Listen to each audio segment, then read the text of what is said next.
Hello, thank you for listening to A Glimpse of the Kingdom. I am David Pendergrass. I was excited because of something my son did. In fact, at the time of this recording, it was last night. At the time of this recording, we live in Florida, and the Florida State Fair is going on, and we were at the fairgrounds, and inside of one of the gigantic stadiums, football field linked places full of little vendors and stuff to sell, which was, to me, great fun and kind of relaxing and so forth. We passed by something that is, a lot of things were selling, but a couple things were not selling. They were just giving information. And one was by Scientologist, and you could see the Dianetics books. If you're unfamiliar with Scientology, you could look it up. And L. Ron Hubbard, who was, in fact, unless it's been broken, the last I heard, the documentary, was that he holds the Guinness Book of World Records of most amount of fiction stories written. Anyway, that's what he did for a long time. He was in the Navy for a little bit, kind of a failed effort there, and ended up starting his own religion called Scientology. But before he started the religion, he wrote a book called Dianetics, and it's kind of a watered-down pop psychology deal, and Scientology, and then eventually turned into a religion. That's what he claims, so they can get tax exemption. They fought against that for a long, long time, and finally the IRS granted them tax exemption and called it a religion. In fact, not that long ago, a couple of decades ago. And Scientology and the background behind it is some of the most absurd nonsense I've ever heard of someone who formed a religion. And for multiple reasons, and if you're a Scientologist or know someone, I mean, not to be upsetting to you, but it is full of things that are, for example, L. Ron Hubbard argues that the people have a kind of a soul creature inside of them, and they originally came from a different planet that became overpopulated. They sent these soul beings to Earth, and they'd send them to the top of volcanoes, and they blew up these population people in the spaceships by nuclear bombs above volcanoes, and most of them fled, most of them survived, or a big chunk of them survived, went to the oceans, and then they came inside of people. And that's why on the front cover of Dianetics there's a volcano. And Xenu was the main alien bad guy in the galaxy who did all this. I mean, it goes on and on and on. A lot of Scientologists don't know that.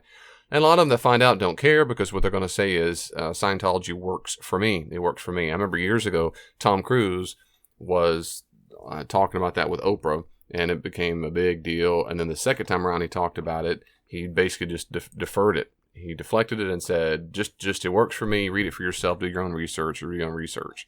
And so instead of trying to articulate why Scientology is compelling, it's true, he did what every single modern American person does, and that's including most Christians. That is, the argument is it just worked for them.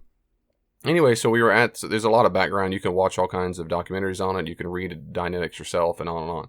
Well, anyway, my son was passing, but we were walking by as a family. My son saw that and got upset, and he said, I can't believe that. I can't believe how they're there, and, this is ridiculous, and it makes him mad, and he wants to talk to them and say, why do you believe this stuff? And of course, there's a little emotional background because my son Hayden had watched the TV series by, what's her name? Leah Remini. Yeah, Leah Remini. Leah Remini. Yeah. She quit Scientology, and she was going through different stories of the people who, like, horror stories about what's happening. Yeah, the horror stories of stuff. So he was upset about it, and he said, Dad, let's go. Don't you want to go talk to him? And I said, well, I do a little bit, but right now I want to enjoy time with my family. I don't always want to talk about it all the time because it was a good break. And anyway, but I certainly, yes, I did, and I appreciated that. And he said, but don't you want to save them? And I said, well, only Jesus saves them. But I understand the point. Yes, we can talk to him. But I said, Hayden, why don't you go talk to him?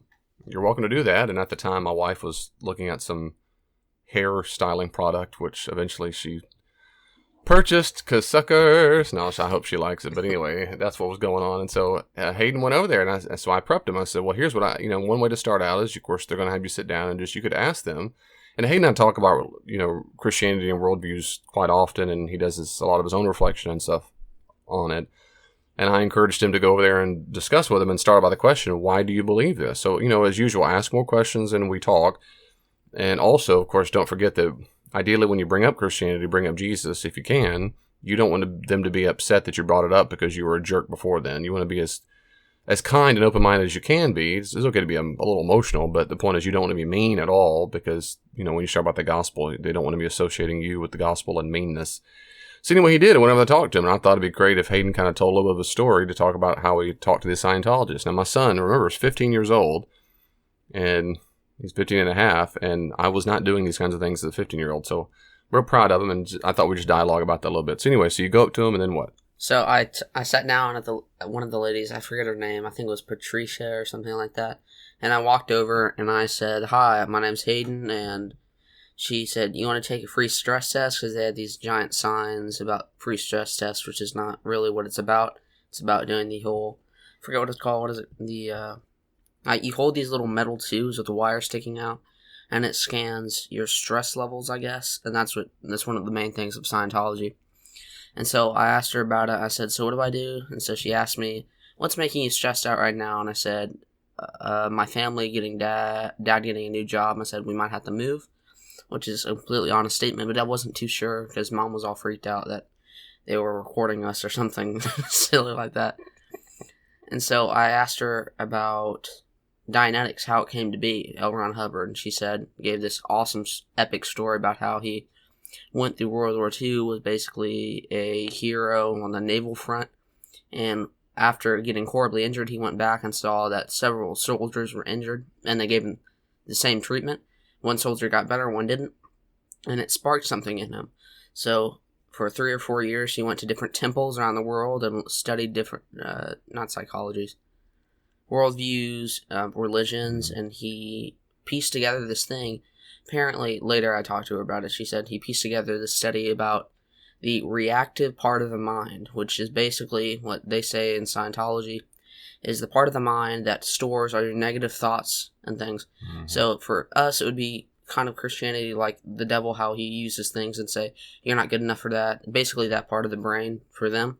And by the way, that's part of what they call the Thetans, Thetan. The Thetan is the soulish being that's inside of you. They're aliens. Mm-hmm. That's the Thetan. The aliens. The Thetan has this reactive mind, but she didn't say that, but I'm just telling you that's the background, so go ahead. So I asked her about that, and I thought, that's pretty interesting, and I was trying to be as nice as I could, and I said, "Well, that's amazing. This man single-handedly discovered a new part of the brain that no scientist or psychologist has ever known about ever in the history of humanity.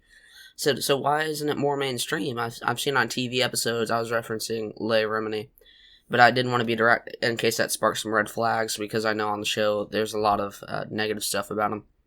And so I said, I've seen on some TV show, some episode that was talking about how L. Ron Hubbard was a fiction writer a lot of the time for way before, like my dad said, he was the Guinness Book of World Records for most fiction books written. And she said, "Yeah, I think so. I think people use that because they rag on him for his other works like Dianetics just because he did that." And I wanted to say, well, it would seem there's no correlation at all that he's writing about aliens and all that stuff, and then Dianetics is talking about aliens running from evil aliens and a lizard god and all this stuff.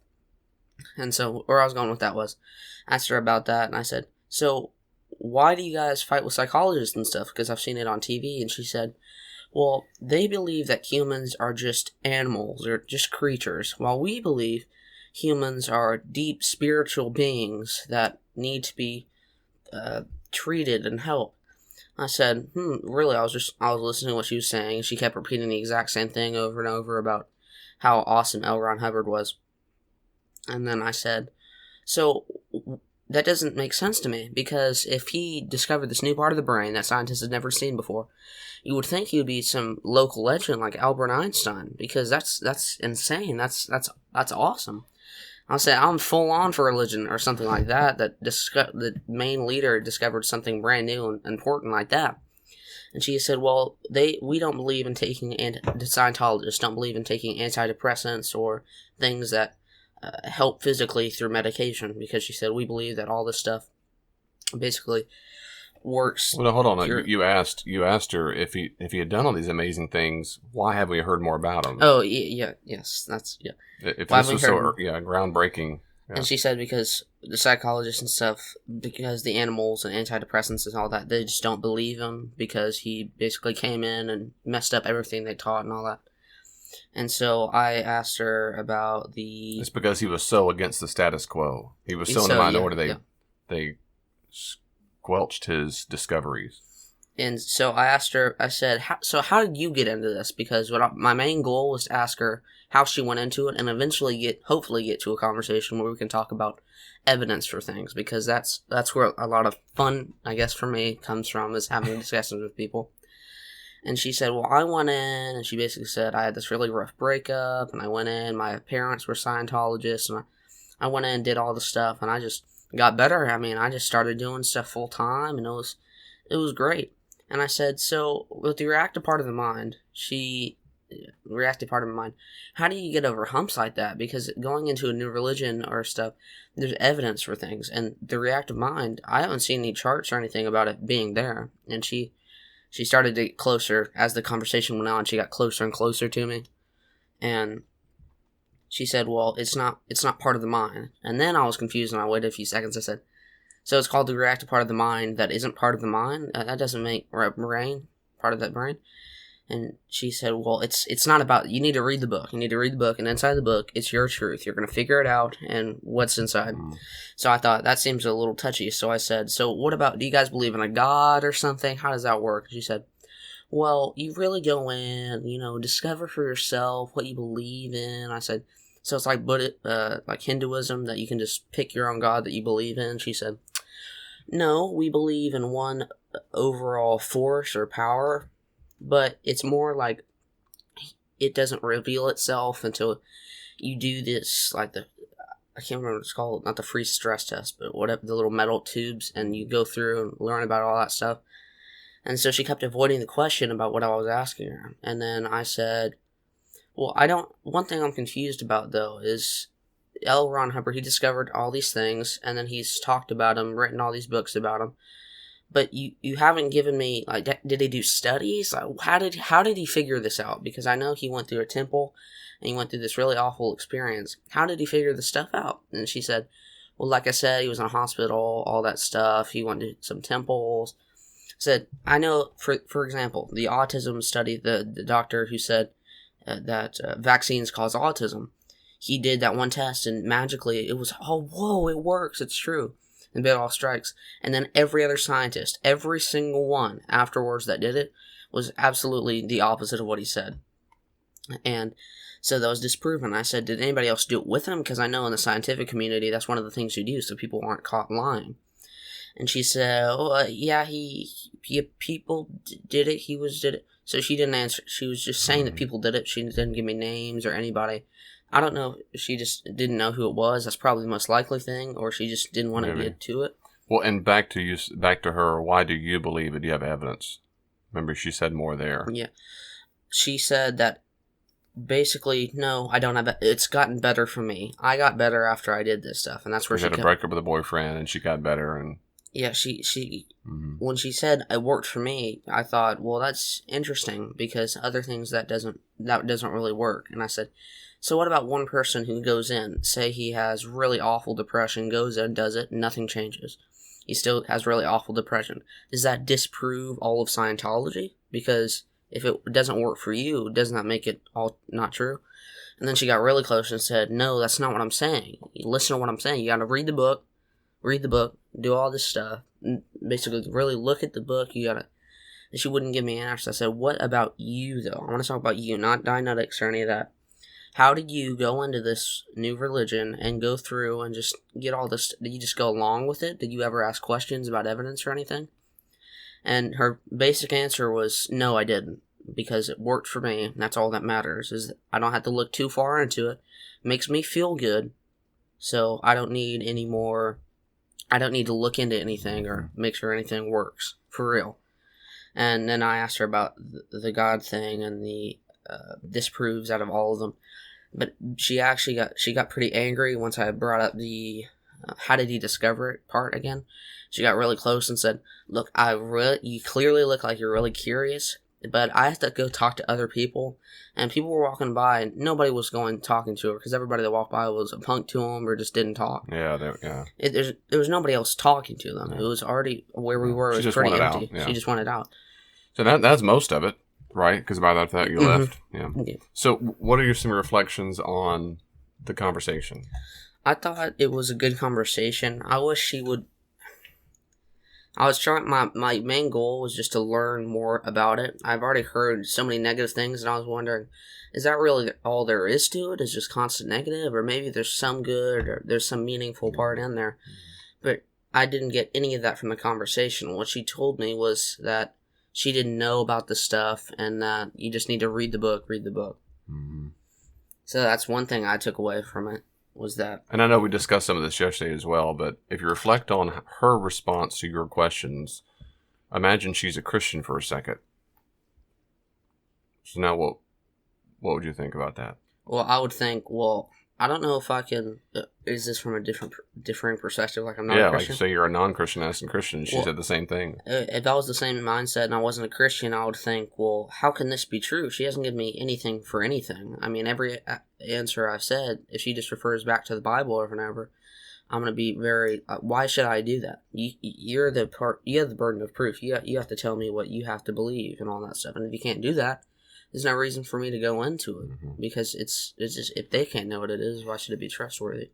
Yeah, and and Hayden and I talked about this yesterday a good bit, because so many Christians would sound just like her. I mean, they would sound just, go read the Bible, go read it for yourself and decide. I am not fully opposed to the thing she said, for the reason she had for believing it, because she can have those views. For example, a person can hold a view, I think it's true because it worked for me. It just means it's based on anecdotal evidence. It's not based on any kind of objective, rational evidence.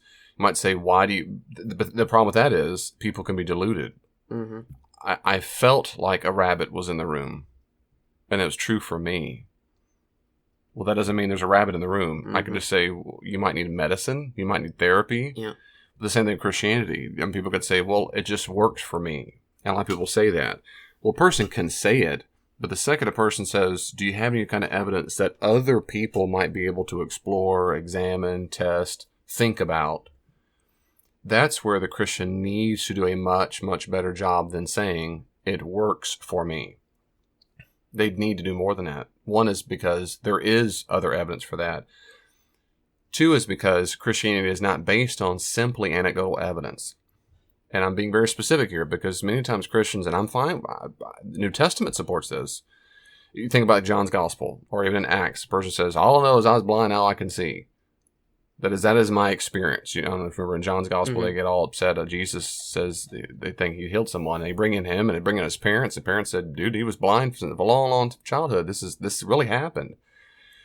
Well, that is a subjective, we might say, testimony. There's nothing wrong with testimony saying it's the reason why I come to believe something. But Christianity is more than that. All the New Testament, and certainly as a worldview, it's more than that. And so I'm not faulting her for saying it, quote, worked for me. And that's in and of itself. But Christians must do better than that, because there has to be more than that. One is because there is, and two, because Christianity is based on more than that. The other thing is because it fits nicely. That kind of explanation, it works for me, fits nicely in something I've talked about in podcasts before, and other Christian philosophers and people have. And that is, for most people in the American West, religion is not a form of knowledge, it is a form of preference. So now it's been popular to say, as you've heard, we've talked about this, it's my truth, it's my personal truth, which just means it's my subjective experience. But they throw in the word truth to make it sound authoritative.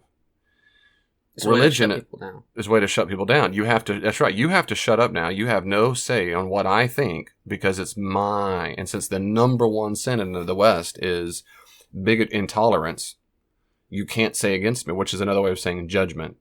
You can't judge me, it's intolerant. And so what I do is I have to say it's my truth. It works for me. Or they'll say things like it's a personal choice. All choices are personal. That's stupid. That's nonsense. That makes no sense at all. What I mean, it's their way of saying you can't speak against what I think or feel because it's my personal truth. The Christian response to that is, yes, I can, because nonsense is nonsense. If it's your personal truth that babies should be molested, I will speak against you. Your behavior is horrible and it's evil, and your thought process is sick. What's my personal truth? Now, if you give that example to most people, they're going to say, well, that's different. Yeah, they shouldn't do that. Wait a second. No. A pedophile says it's their personal truth too. The point is, everybody knows there are certain objective ethical norms that we should or should not do. Everybody knows that. It's just that when it fits in this other area they think is acceptable in cultural standards, then it's okay to say it's my personal truth.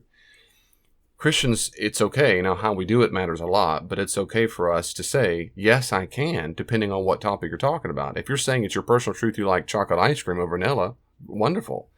If you think it's your personal truth that Christianity is false, well, then we disagree. Because now you're talking about something beyond your own personal feelings. Mm-hmm. That's what religion does. It talks about more than personal feelings. Like in the court of law, you can be like, I charge him with murder. Do you have any evidence? Well, it's my personal truth that he's guilty. Right, I just feel like he's guilty. And that's why even people with Dianetics or Scientology, all of them, you cannot fall for that nonsense. So when a person says, it works for me, you might say, wonderful, but is it true? Believing in Santaism might work for you. You might be a good boy or girl, and you might be happy. But it's false nonsense. Mm-hmm. Dianetics is true or false. We really do have Thetan alien souls, and Xenu fire. Billions of years ago, there was a galactic war, which is what he argued with Lizard King. If that really happened, it's true. If it's false nonsense, then his whole substance, his whole background philosophy of why we do what we do, it's false nonsense. Now, we can have things that work that are false nonsense. That if we can believe false things that work, you might think the reason that lotion works you put on your knee that's sore has fire in it and it burns. No, it doesn't.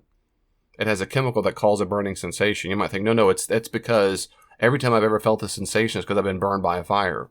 You say, it must be fire in the lotion. No, there's no fire in the lotion. But it still works. Mm-hmm. So your beliefs about it can be false. C.S. Lewis talks about the mere Christianity. Or is it God in the Dock? Anyway, it's called... Come on, Dad. No, this I know. I think it's... He's called... Sinner? The chapter's called Horrid Red Things. He talks about a girl about poison. Anyway, she might think poison is always one thing. So your beliefs about it can be false. And so do you see my point? So when a person says, well, it works for me, it might have worked for you. False things about reality might still work for you for other reasons. But and I would say that's fine. You can say this thing and believing false things is true. That it worked for you. But the second you make a propositional statement about reality outside of your feelings, it's up for grabs. Mm-hmm. That's the difference. The second you do that, the second you go, we believe there is a higher power, personal lizard king, whatever, we feel it. But if you say there is one, you go, now where's your evidence for that? Mm-hmm.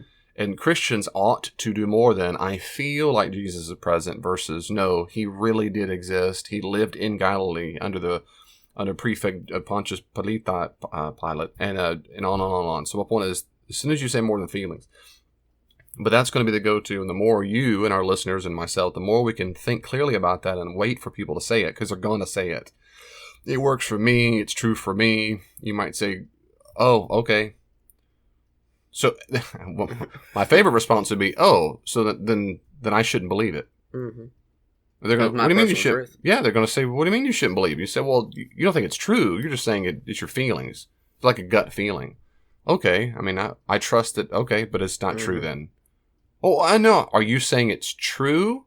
Well, you want to hear him say the words. Is it true or false? You see my point? Mm-hmm. Well, no, I mean, I think it's real. Is it true? Did it really happen or not? Well, I think so. Oh, well, then we're talking about something outside of yourself. Mm-hmm. Okay, now why is that convincing to you? What evidence do you have that it happened? Because it worked for me. No, we're back to you now. I'm not talking about your current psychological state or your feelings. I'm talking about the thing outside of your psychological state or feelings. And that's true both ways. When Christians fall back and go, well, it's just true for me, it feels good, we're all at a dead end. The second reflection is, and I say this often, and it's not absolutely true, but it's somewhat true, most people are about 2 questions into a dead end. And that's true for Christians. So when you say, why do you believe so-and-so? Well, it's because da-da-da. Why do you believe that? Go read in the book. Mm-hmm. You see, it's 2 or 3 questions in, you're at a dead end right away, because those things, they don't know what to say past that. And of course, Christians the same way. My encouragement is for most Christians to try to say something more than 2 questions into it. I don't know, just go read the Bible, or just have faith. It's very common in Mormons. They'll say, read it and you'll have a warm, fuzzy feeling, and that's your evidence. This last quick thing right now is, something I was so proud of is because I watched you from a distance, and I put a picture on my. If you look at a Glimpse of the Kingdom Facebook page, you'll see a picture of it in action. Hayden was talking to her. What I was proud of is Hayden didn't scream, yell, cuss. He only does it on the weekends, and so on the weekday it's different. I mean, and it was at good. mom. And at mom. So, but I really was good. It looked like if you walked by and saw from a distance, it would look like this young boy or young man, whatever, is talking to a girl and they're having a conversation. That was good. And also, I'm very proud of the fact that Hayden did that and asked more questions than taught. More than, well, I think. He asked more questions. The one thing so that's good. It's good. It's good. But ask questions and so forth. It's a really good thing. It's always a good thing. The one thing going forward that I hope and pray more as Hayden does this more often is that at some point before the conversation's over, he has a little small challenge or encouragement to read a gospel. A small encouragement. I hope you think carefully at some point about Jesus. And I encourage you not think about the church, not go read whatever, but if you'll just read a gospel, pick any of the 4 or all of them if you want. And I hope you'll think him seriously. And another thing that is possible, it's always possible, is if they want to have more conversations about this kind of stuff, and you're always love to talk about religion and philosophy or whatever, and you're open-minded if you've shown that, is to give them an email address. Now, in your case, it's different. You're younger, but you can give it to me. But that way you're some open. You never know. You never know. Or put my website, davidpendergrass.com or something. You never know. But that way. And on Facebook and Twitter. And Facebook, Twitter, at this, at that. But like I told Hayden, he was just immediately, Hayden's tendency is to say, well, I wish I'd have said this. And I was trying to have him stop discouraging him because he did a lot of things very well. And one of the things he did real well is I told him to use the Greg Kokel expression from Stand to Reason. He's in California. He said his goal is to put a pebble in their shoe. One thing I like about that, several things I like about that expression. You want to get someone a little irritated, but in a good way, like, oh man, I have to figure that out. And I think Hayden did that. Who knows how it's going to work out in the kingdom come? We don't know. He might see her in the world to come, and it all started with that conversation. Maybe not. But whatever it is, I guarantee you no other 15-year-old sat down and talked to her like this. Other people might have, but not a kid.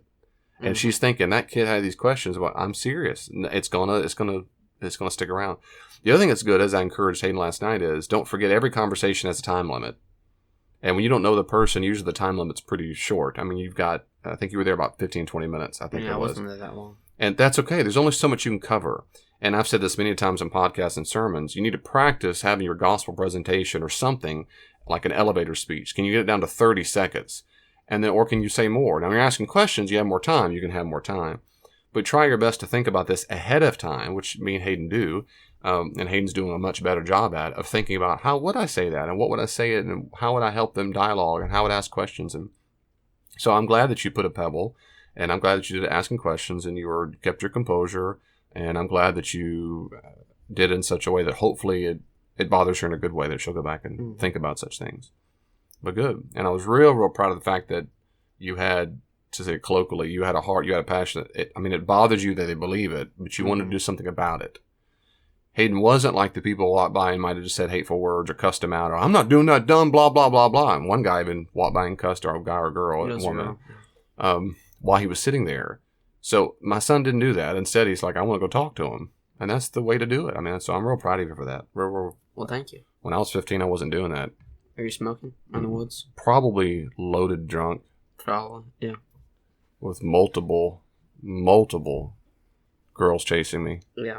It was a common problem. The girls, I'm not probably the drink. over you on those numbers. Mm-hmm. Will this give me an extra crown in heaven? This will. There's no crowns or heaven. But anyway, all right, enough that. That's true. Just kidding. I've never drunk before. Anyway. That's mostly true. Good stuff. Anything else? I love Jesus and cocaine. Not really. Don't do drugs. Stay in school. Oh, no. Stay in school. Well, the conversation isn't finished. You can always reach out to me on social media. Are you on Facebook? I am too. At Glimpse of the Kingdom. Glimpse of the Kingdom on Facebook. Be sure to like it and you can see updates there. Also, if you're on Twitter, check me out at Dr. D. Pendergrass, at Dr. D. Pendergrass, or at Glimpse the King, at Glimpse the King. And I try my best to respond to comments and questions on there as quickly as I can. If you want more, there are many more resources on the podcast and my blog. Go to my website, davidpendergrass.com, and you can see a full list of the podcast, and my blog is available for free. Are you active in a church right now? I'd be happy to come out to your church and do all kinds of classes and workshops there. Check out davidpendergrass.com, davidpendergrass.com for more information. And may God in His great grace give you even just a glimpse of His kingdom this week. See you next time.